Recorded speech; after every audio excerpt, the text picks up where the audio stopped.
Good evening.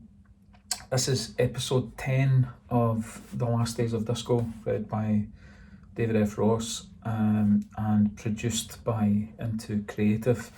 And we've reached chapter 7, which has the groovy title of The Rolled Up Trouser Leg Preservation Society, which if I was ever going to start my own band, and once we come out of isolation, having learned the guitar for the first time, I may well do that. This is going to be the band name. Anybody who wants to join, then you know where I am. I think of all of the chapters in the book, this is probably my favourite. It's quite a long and involved chapter. I'm not going to do it all in the one episode, although the first 3 parts of the story to this episode I will read tonight.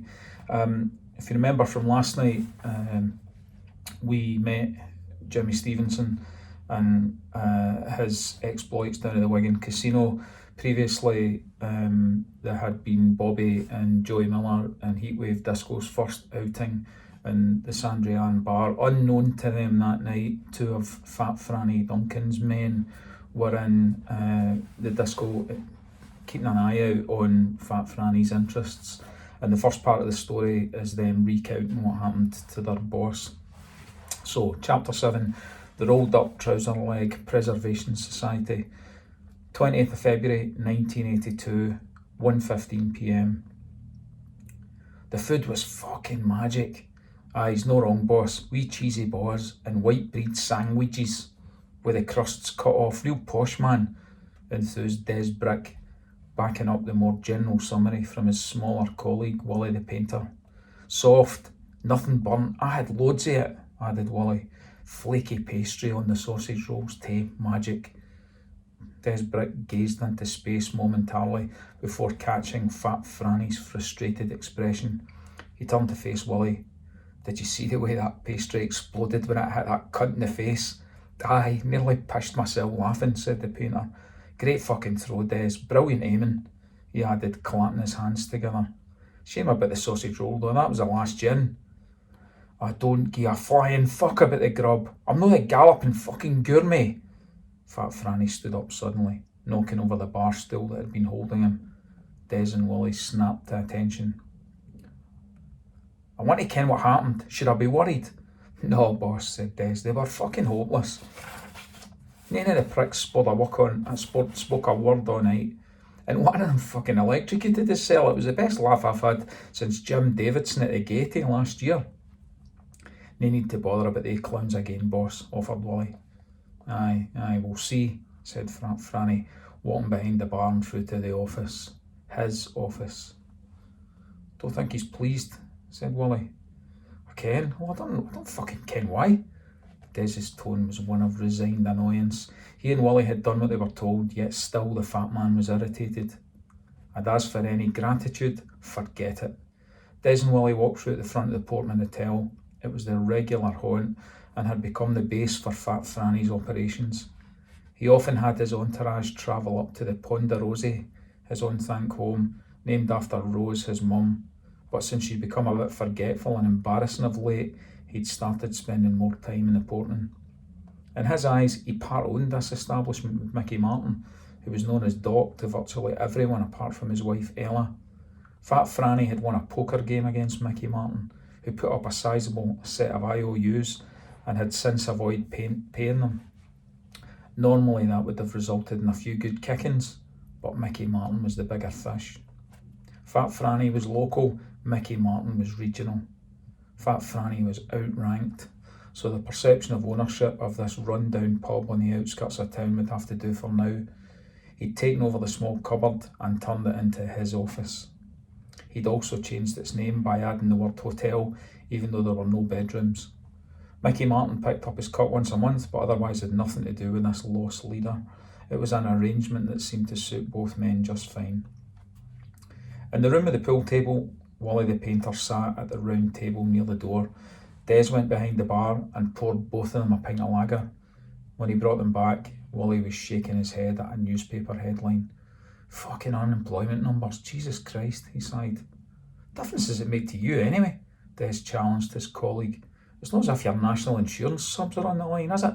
Plus, skint gadgets are good for business. If nobody's got a job, it must stop them from smoking or drinking or buying their way shit they can't afford. That's where we come in. We're providing a public service here. Don't fucking knock it, mate. Jeez, oh, you sound like him.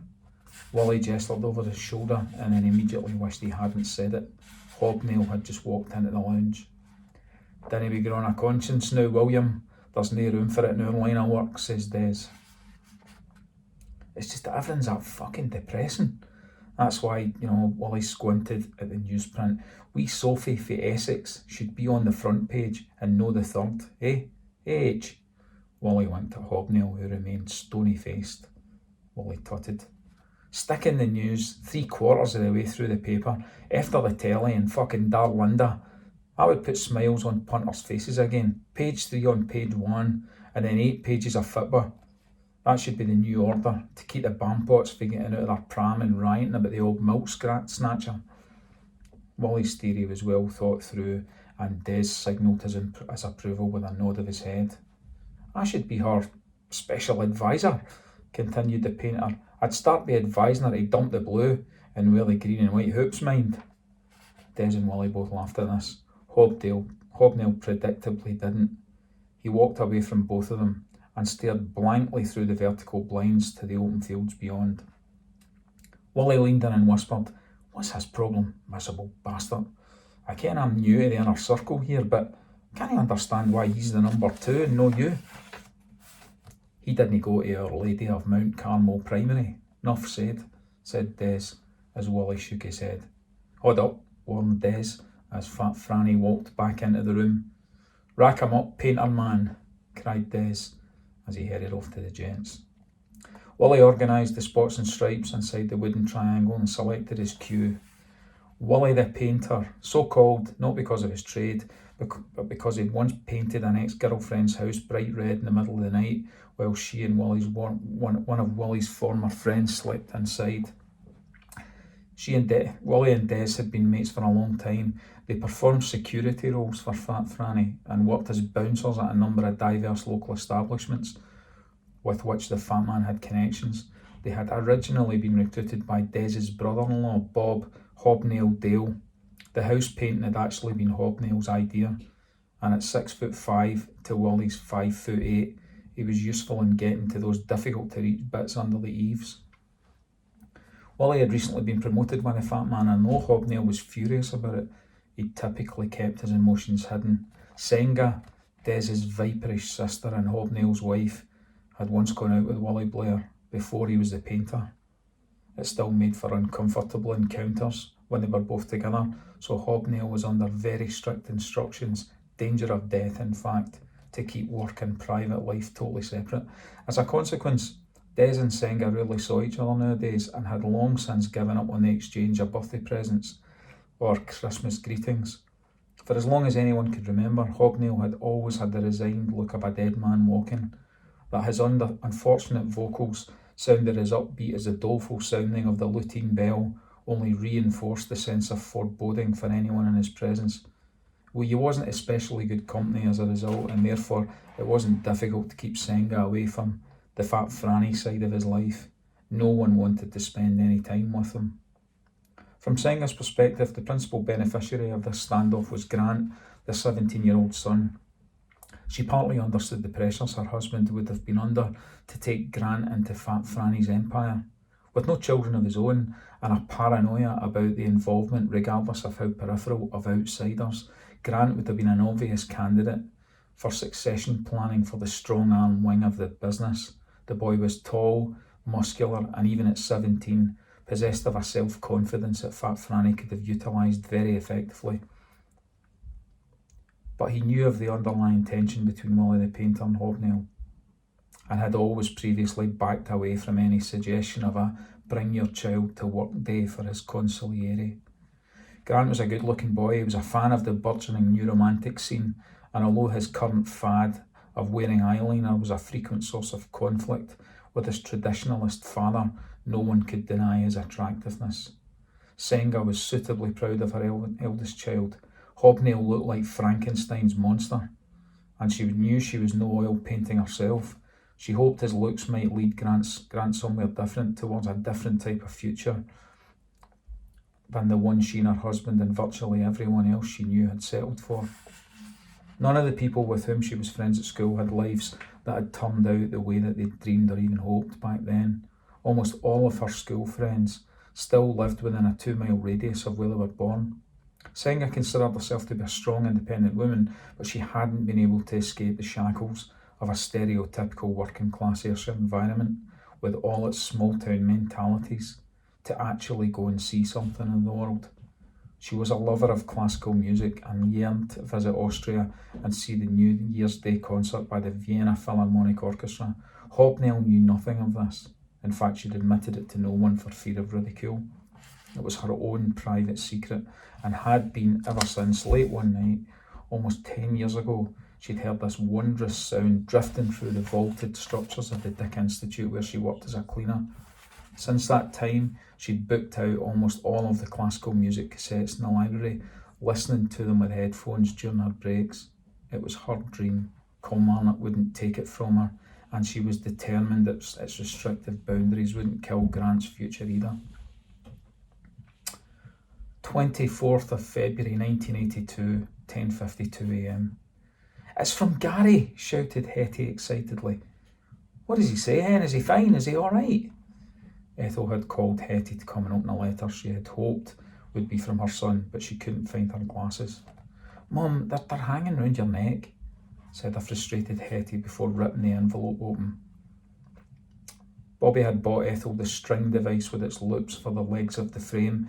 His mum's absent-mindedness was becoming more and more of a concern to all of them, although they all demonstrated that concern in different ways. "Come on, Hen, what's he saying?"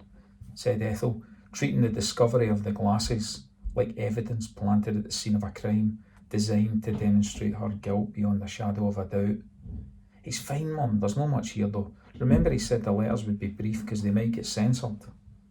Hettie quickly scanned the brief lines to the bottom of the second page. She figured her own censorship might have to be utilised. Happily, there was good news. "Gary's not gone to Belfast, Mum. He thinks they might have to go to Wales." "Wales?" exclaimed Ethel. "Who are they at war with?" No, Mum, it's a training exercise.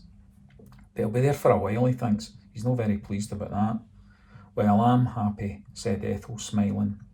"I'd never have slept if he'd ended up Belfast with all the bombs going off." Truth was, she barely slept anyway. Her dependence on prescription drugs, required to help her function at all, had sharply increased when Gary initially left home heading south. "He says hello to everybody and passes on his love to..." Ethel could see Hettie's eyes light up as she read on. "And he's with a lassie. He told me about her the last time he was up. Debbie's her name. She seems really nice."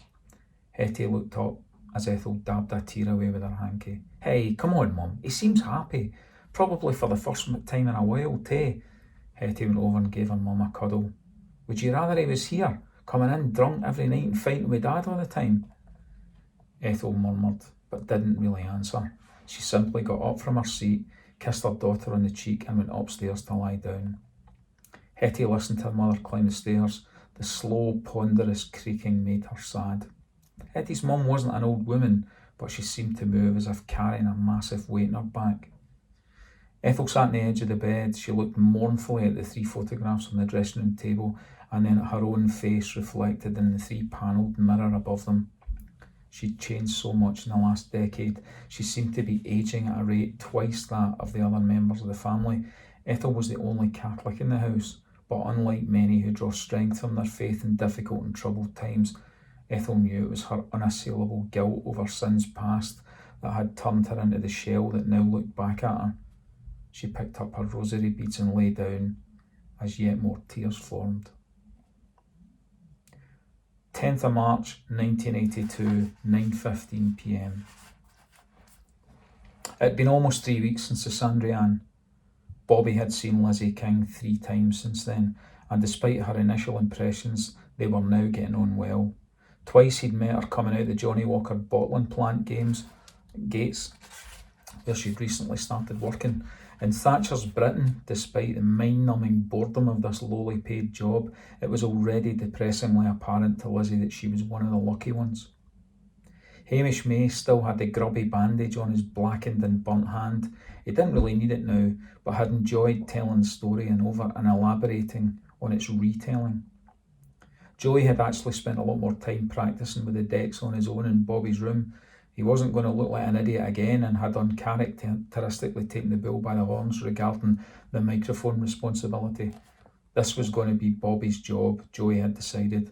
After all, it was Bobby's idea and Harry's money that was funding it. Joey had decided that he would be happy just getting paid enough cash to buy records and a few pints each night they were out. That was enough for him. Amazingly, Heatwave Disco had secured 4 new bookings. They'd also successfully navigated another gig. At the beginning of February, Heatwave was hired by one of the leading lights of the local mod scene, Stevie Devlin.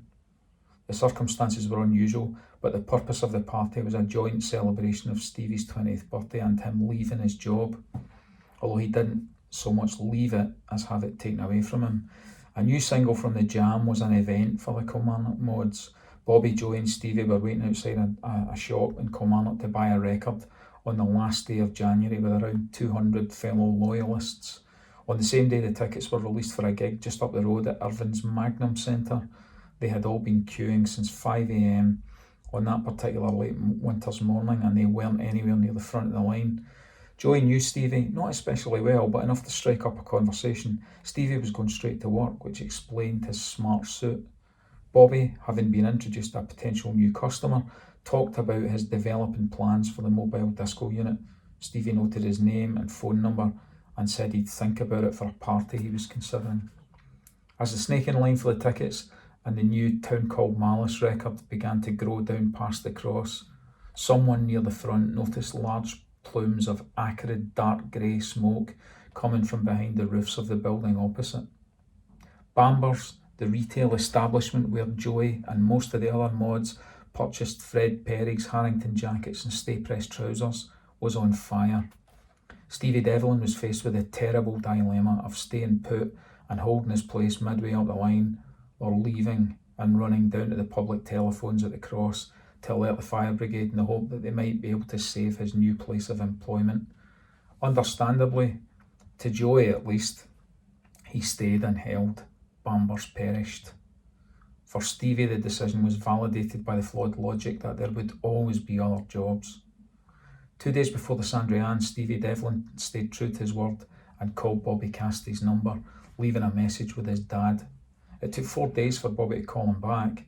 The financial pain of the Sandrian gig meant lessons had to be learned, but it was actually Lizzie who persuaded him to call back and accept just a few nights after her party. Lizzie had been invited to a house party herself, not far from where she lived. She'd phoned the morning after her party to make sure Bobby had made it home, having suffered a pang of guilt at seeing him and Joey out in the street. The phone call lasted an hour, due in the main to Lizzie's lamenting over her father's latest error of judgment. But Lizzie's domestic chaos hadn't put Bobby off, and arrangements had been made to meet later in the week. When they arrived, 60 or so teenage kids were crammed into Lorraine Wales's mum's semi-detached 3-bedroom council house, where music was blaring to a level that could have been heard on the moon.